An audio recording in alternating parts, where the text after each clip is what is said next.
창세기 1장 1절, 이 1절을 우리가 그동안 많은 이제 성경 해석의 관점에서 볼 때 이걸 제목처럼 생각하고 멋있는 타이틀이 붙은 것으로만 해석하는 경향이 좀 많았죠. 창세기 1장 1절은 제목으로 멋있게 딱 붙어 있고 선포문처럼, 그러면 이제 창세기 1장 2절부터 이제 하나님이 어떻게 창조하시는지 보자, 이렇게 이야기를 했단 말이죠. 근데 그게 아니에요. 창세기 1장 1절 하나만으로도 엄청난 선포고 엄청난 사건, 엄청난 내용들이 여기에 다 포함되어 있습니다. 브레시트, 처음, 한 처음에. 근데 이 레시트라는 단어는요, 나중에 히브리 성경에, 제가 구약이라고 요즘에 말을 안 하고 히브리 성경이라고 말하는 이유가 있어요. 여러분, 구약이라는 단어는 성경에 없기도 하고 그냥 첫 언약이라고만 나와 있죠. 어쨌든 신약 때문에 구약이 된 거지만, 신약이라는 게 생겨서 구약이 된 거지만, 신약이 생겨도 사실은 이것을 구약이라고 부를 게 아니라 신약과 첫 언약 이렇게 말하는 게 오히려 낫고, 맞죠? 네, 이거는 그래서 레시트라는 단어가 이제 히브리 성경에 보면 어떤 일정 기간을 말하는 거예요. 그러니까 처음의 일정 기간을 말하는 거예요. 그래서 이 레시트가 어디에 쓰이냐면, 왕이 즉위식을 하기 전에 공식적으로 즉위식을 북이스라엘 같은 경우는 아비브월에 맞춰서 한다든지, 또 남유다 같은 경우는 티슈레이월에 맞춰서 한다든지, 좀 이스라엘은 새해가 2개 있잖아요. 근데 그런 어떤 트레디션에 따라서 좀 달라지기도 했지만, 어쨌든 예를 들면, 자, 왕이 지금 자기를 위해서 아버지가 돌아가셨다고 해서 내가 즉위했는데 이 날이 지금 7월이 아니고 만약에 12월이었다. 그러면 12월에 바로 즉위식을 하는 게 아니에요. 즉위식을 하는 날은 티슈레이월에 즉위식을 해요. 그래서 이제 12월 달에 선왕이 돌아가셨고, 그러면 이제 7개월을 기다리죠. 그 7개월을 기다리면서 뭔가 준비하겠죠. 정부 구성도 하고, 신하들 구성도 좀 세팅도 새로 하고, 자기의 품은 뜻을 펼쳐나가기 위해서 국가 재정을 어떻게 사용할지, 그리고 지금 우리 주변 나라 정세와 이 모든 걸 따져서 지금 우리가 앞으로 어떠한 국가의 방향성을 가질지, 이런 것들을 이제 하고 이제 기다리는 그 7개월의 기간이 있겠죠. 어떤 사람은 그게 11개월이 될 수도 있고, 그리고 어떤 사람은 그게 전쟁이 막 일어나가지고 정신없는 와중이면 몇 년 더 길어질 수도 있기도 하고, 그런 기간을 뭐라고 하냐면 레시트 기간이라고 해요. 레시트. 그러니까 태초에라는 말로만 한 포인트만 딱 생각하기 쉽잖아요. 우리가 이렇게 번역이 됐기 때문에. 근데 그냥 이 히브리적인 어감을 그대로 살리면 배는 어떤 어떤 기간, 뭐뭐 안에라는 뜻이잖아요. 배 레시트 하면, 레시트라는 그 어떤 하나님이 정하신 어떤 그 일정 기간 안에 라는 뜻이 있는 거예요. 그때 하나님이 뭐 했다고요? 바라 했다는 거죠. 바라. 무에서 유를 존재하게 했는데, 하늘들과 땅, 우주 만물을, 다시 말하면 모든 물질 세계를 시간과 함께 X축, Y축, Z축, 시간축을 쫙, 아까 욥기 38장처럼 만드신 것이죠. 이게 창세기 1장 1절의 내용이에요.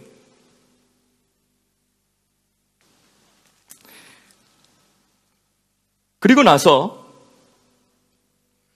창세기 1장 2절에 보면, 땅이 혼돈하고 공허하며 흑암이 깊음 위에 하나님의 영은 수면의 깊은 물 위에 어쨌든 운행하시니라, 이렇게 되어 있는데, 베하 아렛 하이타 토후 와보후 이렇게 되어 있어요.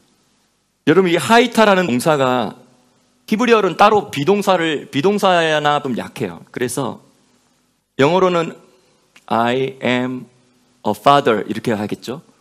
M이 있잖아요, 중간에. 그리고 나는 아버지이다 라는 이다가 있잖아요. 근데 히브리어는 이게 잘 없어요.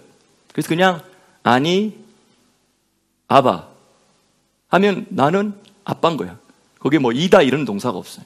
비동사로 굳이 꼭 필요할 때 쓰여질 때도 있기도 하고, 뭐 to be처럼 리히오트. 근데 여기 하야 동사가 과거로서 해서 이렇게 쓰여질 때는 성경의 다른 데서 이 하야 동사가 이렇게 쓰여지는 용례는 became이다. 상태 변화를 말하는 거죠. 그러면 땅이 혼돈하게 되고 공허하게 되었다. 이래 된 거죠. 상태 변화를 말하는 것입니다.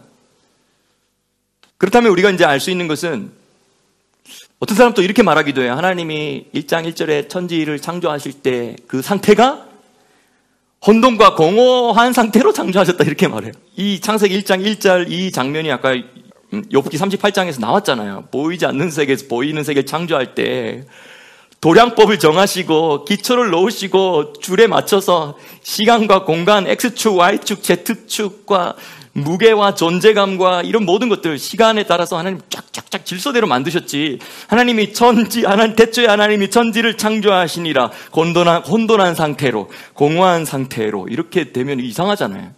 온전하게 완전하게 창조하신 어떤 상태가 있었는데, 그것이 공허하게 되고 혼돈하게 되는, 무질서하게 되는, 그 전에 질서가 있었겠죠. 혼돈이라는 건 무질서를 말하죠. 그리고 공허라는 것은 그 안에 생명이 채워졌겠죠. 근데 공허하게 되는 건 비었다라는 것이죠. 그리고 온 우주가 흑암으로 가득 차고요. 그리고 지구는 물로 가득 덮여버리고 그런 상태가 돼버린 거죠. 그리고 나서 이제 하나님의 영이 다시 그 지구를 품으시는 장면이 이렇게 2절에서 나오게 있는 거죠. 좀 더 직접적으로 말하면, 이 창세기 1장 1절은 창조, 그리고 창세기 1장 2절부터 시작되는 이것은 재창조의 과정이에요. 그러면 창세기 1장 1절과 1장 2절 사이에 무슨 일이 있었을까? 무슨 일이 있었길래 혼돈하게 되고 공허하게 되고 무질서하게 되고 비어지게 되었을까? 우리가 생각할 수 있는 건 하나밖에 없죠. 그만한 사건이 일어난다라는 건, 그렇죠? 사탄이 하나님을 대적하고 일어나고 천사들을 꿰어서 자기가 하나님의 자리에 오르겠다고 하는 이런 장면들 외에는 다른 가능성이 없는 것 같아요. 제가 이렇게 말하는 이유는 저게 명시가 되어 있지는 않기 때문에, 정확하게. 그런데 어쨌든 이 타이밍에 이런 정도의 사건이 있었다면 이거밖에 없겠다라고 말할 수 있겠죠.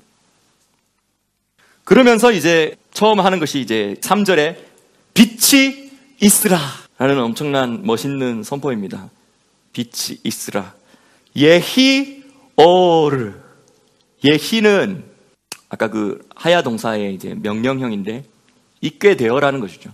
존재하게 되어라. 예히 오르. 우리가 이제 창세기 1장 1절을 암송하는 사람 많은데요, 히브리어로. 또 빛이 있으라, 이 정도는 또 히브리어로 말할 수 있으면 좋죠. 한번 따라해봅시다. 예히 오르. 빛이 있으라의 이 순간에 어둠으로 가득 찼던 온 우주 안에 그 아라봇, 하나님, 그 높은 하늘에 계신 그 아버지, 빛들로 충만하신 그 아버지, 그림자가 회전하는 그림자가 없으신 그 빛의 본질이시고 그 빛의 근원이시고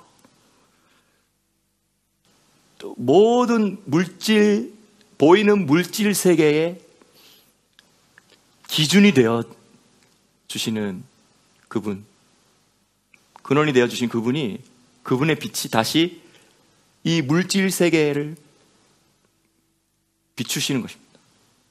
빛이라는 이 존재는 그 자체가 또 빛이 생명을 의미하기도 하고, 그렇죠? 생명을 주는 것이기도 하고, 빛의 진동수와 주파수 이것을 통하여서 모든 것들이 통하여서 우리가 이 만물을 보게 되는 거잖아요. 이 가시광선이라고 하죠. 이게 빨진 옷 파란 보. 빛이 있으니까 우리가 보게 되는 거예요.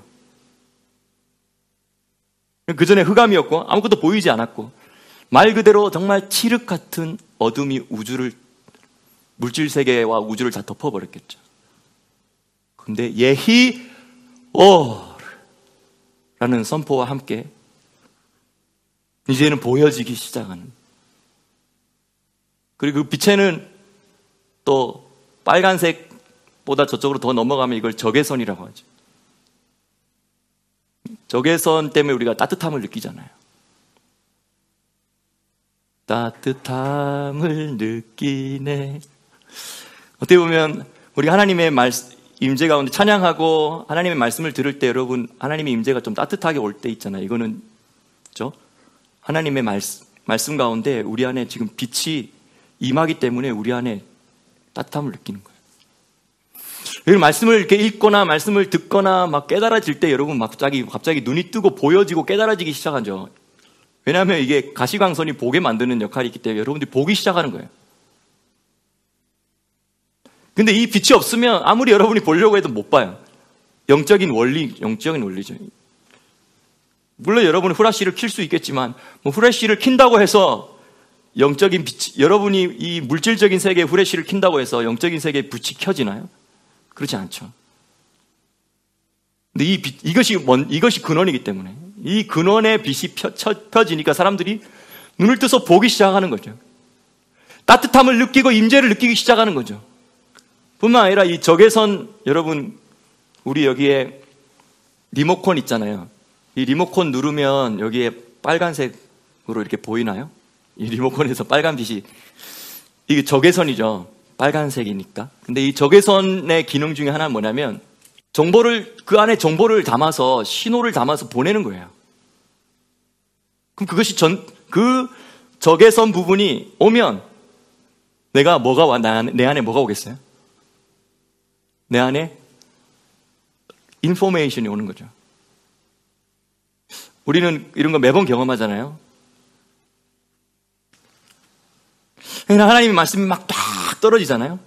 그러면 깨달아지기 시작하고 때로는 그게 어떤 지혜의 말씀의 은사, 지식의 말씀의 은사로 또 오기도 하고, 그게 은사로서 주어진 사람도 있지만 사실 지혜의 말씀의 은사, 지식의 말씀의 은사로서 주어지지 않는다 하더라도 지혜의 이러한 기능들, 지식의 기능들이 이 말씀 안에서 우리 안에 예배 드릴 때 막 깨달아지기 시작하고 정보가 오기 시작하고 하나님의 응답이 오는 것이죠.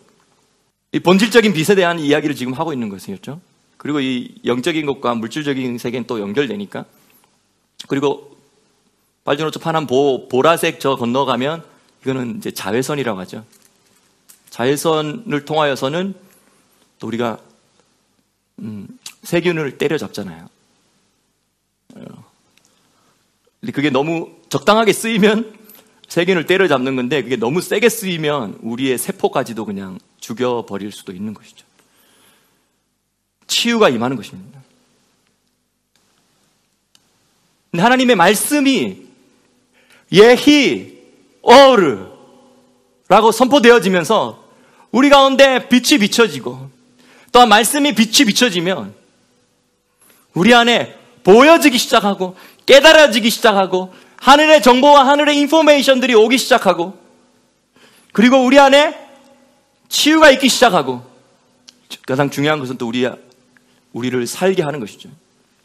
그런데 이제 그러면 넷째 날에 태양, 달, 별들, 이거는 어떻게 된 거냐? 태양이 있기도 전에 빛이 있었는데 이건 어떻게 설명하냐? 이런 이야기들을 참 많이 하는 것 같아요. 이렇게 말하는 사람은 이제 영적인 빛에 대한 체험이 없거나 체험이 있었어도 그게 영적인 빛인지 모르기 때문에 그냥 물질적인 빛에 대한 관념과 개념밖에 없어서 그렇게 말하겠죠. 여러분, 그러면 요한계시록의 마지막에 보면, 요한계시록 22장에 보면 5절에 다시 밤이 없겠고 등불과 햇볕이 쓸데없으니 이는 주 하나님이 그들에게 비추심이라. 여기에는 태양빛이 필요 없다 그랬죠. 근데 태양빛이 없으면서도 빛으로 충만한 이 상태, 여기는 지금 이제 영적이면서도 물질적인 상태가 다 완전히 조화를 이룬 상태니까 그런 상태가 있다는 것이죠. 그러니까 이런 것들을 생각해 주시면 좋을 것 같고. 네. 어쨌든. 그래서 첫째 날에 이것은 욤 에하드. 욤 리션이라고 안 하고요.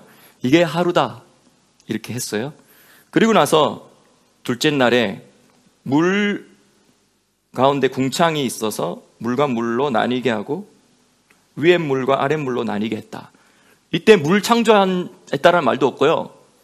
궁창을 창조했다라는 궁창이 있게 된 거죠. 그리고 여기 있죠. 아랫물, 윗물 이렇게 나오는데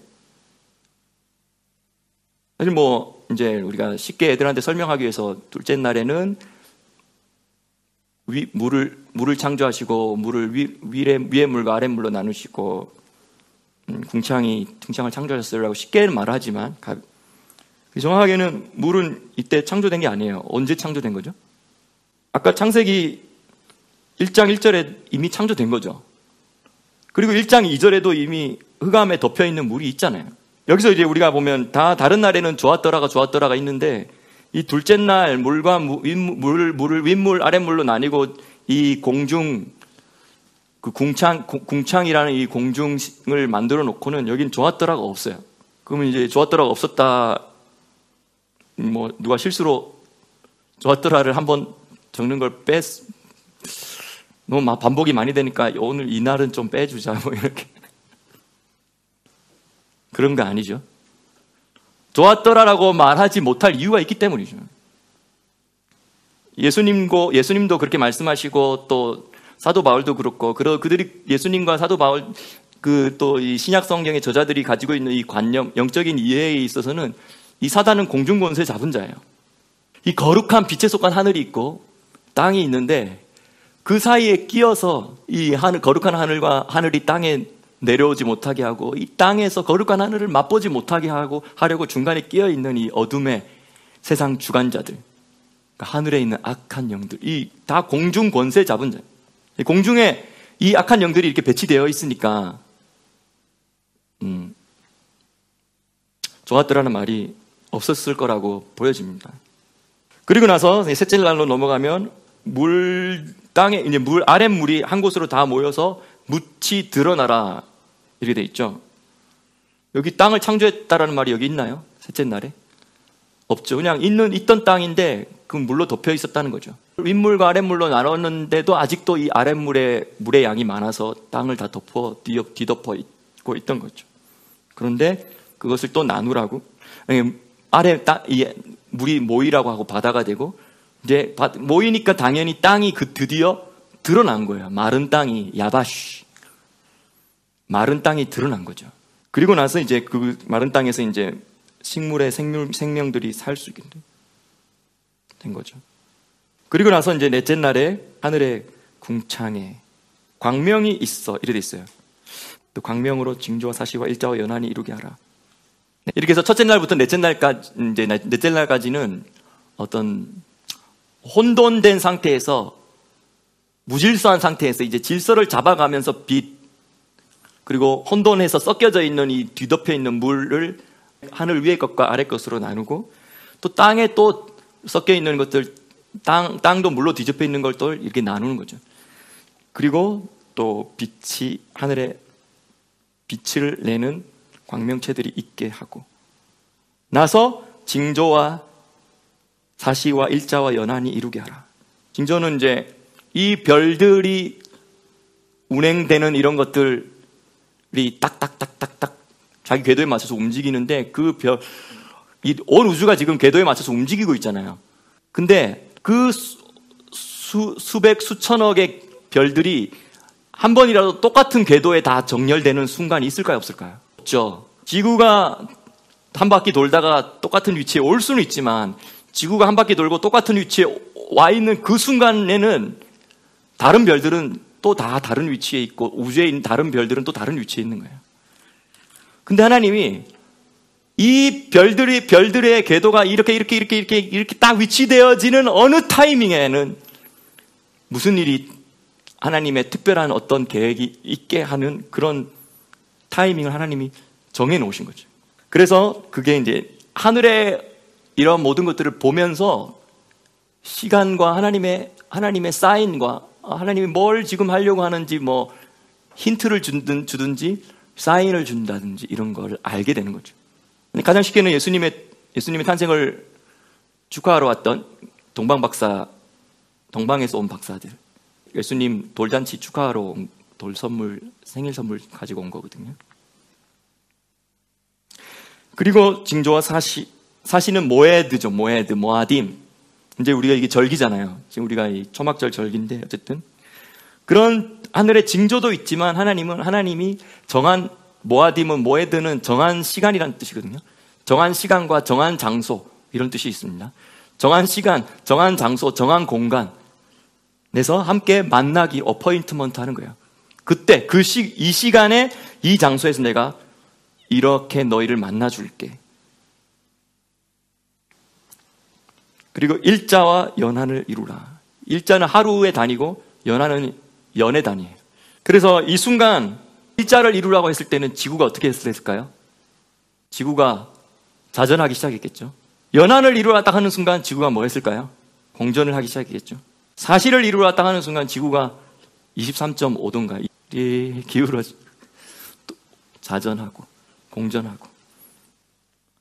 어쨌든 징조를 이루라 이 말에는 온 우주 만물에 속한 모든 별들은 다 각자 하나님이 정하신 그 궤도에 따라서 시작하는 순간 째깍 다 그 궤도에 맞춰서 하나도 궤도를 벗어나지 않고 그대로 가는 거예요. 에녹일서에 재밌는 구절이 하나 있는데, 근데 그때 처음에 하나님이 이 궤도에 맞춰서 너희는 다 이 타이밍에 여기서 출발하고 여기 출발하고 여기는 너희들이 이만큼 돌고 다시 여기 돌아오고 너희들이 가는 길은 여기다라고 하나님이 다 정해 놓으셨대. 그런데 그 중에 몇몇 별들이 출발 딱 해가지고 이 타이밍에 딱 출발하고 했는데 지각을 해가지고 그 타이밍에 출발을 못하고 지각을 해버린 거예요. 시간을 못 맞췄다는 뜻이에요. 시간을 못 맞추고 어쨌든 그렇게 했는데 하나님이 벌 받아가지고 그들을 만년 동안 하나님이 가둬놓으셨어. 너무너무 중요한 거니까. 그러니까 하나님이 지금 이 물질 세계를 창조할 때 하나님이 시간에 맞춰서 딱딱딱딱 하시잖아요. 어떤 사람이 시간에 대한 정의를 내리는데 시간이 뭐냐라고 여러 이야기들이 있었는데 이런 말을 한 사람이 있었어요. 시간은 모든 사건이 짬뽕이 되어가지고 다 발생하지 않도록 하기 위해서 만들어 놓은 장치다, 이런 거예요. 이 말이 좀 멋있죠. 시간에 맞춰서 다 일어나야 될 일들이 다 있다는 거죠. 근데 시간이 없으면 그냥 갑자기 모든 사건들이 갑자기 막 뒤죽박죽 돼서 동시에 막 일어나고 막 섞이면 어떻게 되겠어요? 그런데 너무너무 중요한 순간이기 때문에 이 지각했다, 만년 동안 가둬놓는. 근데 그 너무너무 중요한 그 순간에는요, 이 시간을 지각했다고 가둬놓고 그리고 나서 이 다른 아무도 이제 너희는 이렇게 내가 정해준 이 시간과 궤도에 따라서 짝짝짝 맞춰가지고 움직이지 않으면 이렇게 될 줄 알아라고 샘플로 딱 보여주시고 아무도 그렇게 다음부터는 못하게 하시는 이유가 뭔지 아세요? 이유가 뭐냐면 그 시간에 맞춰서 예수님이 오셔야 했고 우리의 초림으로 오신 그 예수님이 그 시간에 맞춰서 그분이 죽으셔야 했고, 그래서 우리 지옥에 갈 수밖에 없었던 우리, 영벌에 빠질 수밖에 없었던 우리, 불가능한 우리, 자격이 없는 우리, 도저히 구제불능인 우리, 이게 에노시라는 뜻이거든요.